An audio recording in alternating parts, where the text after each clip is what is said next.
This video introduces the demonstration of skillful manipulation using a high-speed robotic system. The hand module has 3 fingers, a developed small harmonic drive gear, and a high-power mini actuator are used for each finger length. The hand can close the joints at 180 degrees in 1/10 of a second. The vision system consists of 128 by 128 photodetectors and an all-pixel parallel processing array. Using the vision chip enables various image features to be computed within 1 millisecond. This sensor can measure the center position of a 2-dimensional distributed load and the total load within 1 millisecond. This is dribbling. Control enables the maintaining of a periodically stable motion. We call it dynamic holding.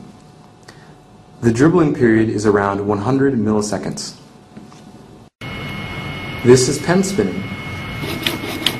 The task is achieved due to the stability of objects experiencing high-speed rotation. The contact force and the timing of shifts about the axis of rotation are modified in real time by tactile feedback. This is throwing. The release method is designed so that the error of the ball direction is reduced by the apparent force, which is generated by a high-speed arm swing. In this way, we developed new robust control methods by introducing remarkable features peculiar to high-speed motion. Based on such a control strategy, skillful handling of more practical objects is also achieved. This is knotting of a rope. The hand can dexterously control a flexible object through high-speed sensory feedback control, regardless of its unpredictable motion. This is grasping a rice grain with tweezers. The tiny object is manipulated using a typical human tool. High-speed visual servoing enables the modification of force between the finger and the tool. This is dynamic regrasping of a cell phone. This regrasping consists of throwing and catching, which contrasts with traditional methods that maintain contact state. To produce new control strategy.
For nearly a month, 27-year-old Pierpaolo Petruzzello was the bionic man science fiction writers have long envisioned, using only his mind to control a biomechanical hand connected to his nervous system. Ho avuto un incidente nel 2006. I had a car accident in 2006 caused by a drunk driver. My car turned upside down and I lost my left hand and forearm. My father was devastated and began searching online for projects that could help me. After passing several tests, the Brazilian Petruzzello was enrolled in the Life Hand Project. 4 miniature electrodes were surgically implanted in what remained of his left arm. These electrodes helped him recognize and control the biomechanical hand. Basically, we sent him various stimuli. He had to learn how to localize them in his lost hand and fingers. The prosthetic itself was not implanted, only connected through electrodes. I needed a lot of electrical stimulation. Like the majority of amputees, I still perceive my lost hand. As they stimulated my arm with needles, I closed my eyes and tried to think that my hand did exist. You don't have your hand. You don't have your forearm, so how can you control the hand movements? It's difficult to explain. I closed my eyes and repeated to myself, your hand does exist. It's there, it's in place.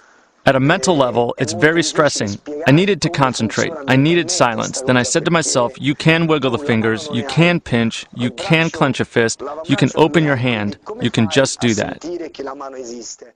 Though similar experiments have previously been performed, project researchers said this was the first time a patient has been able to make such complex movements in a biomechanical hand using only his mind. I haven't done all this just for myself. I've lost a hand, but there are people who have lost more and are suffering. I felt like I was helping science, and for this reason, I never gave up.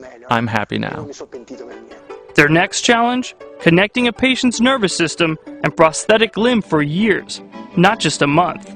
And Petruzzello is guaranteed one of those limbs.